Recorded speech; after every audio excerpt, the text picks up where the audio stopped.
Hi friends, నేను మీ మహాలక్ష్మిని. Welcome back to Mahalakshmi kitchen. ఈరోజు మన రెసిపీ స్వీట్ షాప్ స్టైల్ గట్టి పకోడీ. చూడండి ఎంత బాగా వచ్చిందో. మరి దీన్ని క్రిస్పీగా షాప్లో లాగే రావాలంటే ఎలా చేయాలో ఈరోజు మనం చూసేద్దాం. ముందుగా పకోడీ వేయడం కోసం ఒక పెద్ద సైజు ఉల్లిపాయలను ఒక 4 తీసుకొని ఈ సైజు ముక్కలుగా మనం కట్ చేసుకొని పెట్టుకోవాలి. ఈ ఉల్లిపాయ ముక్కల్లో ఒక 4 పచ్చిమిర్చి తీసుకొని చిన్న చిన్న ముక్కలుగా కట్ చేసుకొని వేసుకోవాలి. కొద్దిగా అల్లం వెల్లుల్లి తీసుకొని మెత్తగా దంచుకొని వేసుకోవాలి, లేకపోతే అల్లం వెల్లుల్లి పేస్ట్ అయినా వేసుకోవచ్చు.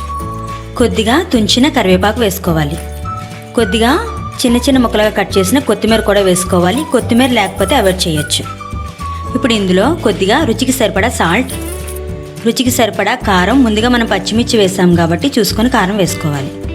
ఇప్పుడు మనం వేసిన ఈ ఇంగ్రీడియంట్స్ అన్నీ కూడా ఆనియన్స్కి పట్టేలాగా బాగా కలుపుకోవాలి. ఇలా ఆనియన్స్ని బాగా కలిపిన తర్వాత 1 కప్పు శనగపిండి నిండుగా తీసుకొని వేసుకోవాలి. 2 స్పూన్ల బియ్యం పిండి వేసుకోవాలి. పిండి వేసిన తర్వాత ఒకసారి వీటిని ఇలా పొడి పొడిగానే కలుపుకోవాలి.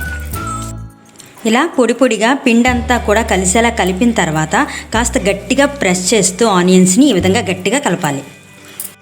ఉల్లిపాయలో తడి ఉంటుంది కాబట్టి దీనికి మనకి ఎక్కువగా వాటర్ అవసరం లేదు. కొద్దిగా ఒక 2 స్పూన్ల వాటర్ని యాడ్ చేసుకొని కాస్త ముద్దగా కలుపుకోవాలి.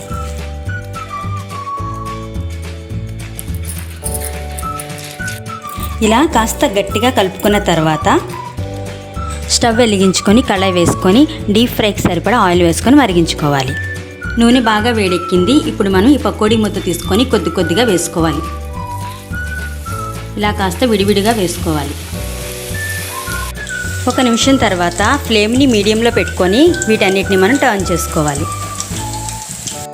ఇవి కాస్త గోల్డెన్ బ్రౌన్ కలర్ వచ్చిన తర్వాత వీటిని మనం తీసుకొని టిష్యూ ఉన్న ప్లేట్లో వేసుకోవాలి. ఇదే విధంగా మిగిలిన పకోడీలు కూడా వేసుకొని వేపుకొని తీసుకోవాలి. ఈ విధంగా పకోడీ అంతా కూడా మనం వేపుకొని తీసుకోవాలి. ఇప్పుడు అదే ఆయిల్లో కొద్దిగా కరివేపాకు వేసుకొని వేయించుకొని తీసుకోవాలి. ఇలా మనం వేపుకున్న కరివేపాకుని పకోడీ మీద వేసుకొని గార్నిష్ చేసుకోవాలి. అంతేనండి, స్వీట్ షాప్ స్టైల్లో మనం కూడా పకోడీ ప్రిపేర్ చేసుకున్నాం. ఫ్రెండ్స్, మీరు కూడా ఈసారి పకోడీ ట్రై చేసినప్పుడు ఇలా చేసి చూడండి, చాలా బాగుంటుంది. మీకు ఎలా వచ్చిందో మీ ఫీడ్బ్యాక్ నా కామెంట్ రూపంలో తెలియచేయండి. మీకు కానీ ఈ గట్టి పకోడీ రెసిపీ నచ్చినట్లయితే లైక్ చేయండి, ఇంకా మీ ఫ్రెండ్స్కి షేర్ చేయండి. ఇలాంటి మరిన్ని రెసిపీస్ కోసం మా మహాలక్ష్మి కిచెన్ తప్పకుండా సబ్స్క్రైబ్ చేసుకోండి. Thank you.